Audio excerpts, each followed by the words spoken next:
Jean-Sébastien, Oui, aujourd'hui Virginie. il fait beau et je vais partir en déplacement clientèle. Ok. Comment ça se passe pour mes frais de déplacement avec la facturation électronique? Alors, on va avoir différentes natures de frais de déplacement. Bon, les frais de restauration, on a déjà vu tout à l'heure dans une autre vidéo un petit peu ce qui est retourné.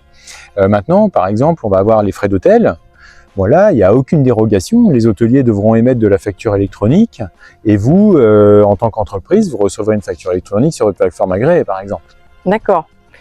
Et pour les péages par exemple? Alors les péages, on ne peut que conseiller une chose, c'est que les entreprises généralisent l'utilisation du télépéage parce que ça permet de recevoir de la facture électronique nativement. Sinon, il va falloir prendre les tickets de péage, les faire rembourser.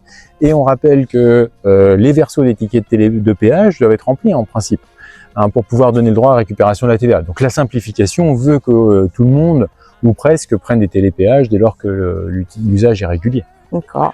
Et je vais faire mon plein d'essence, typiquement.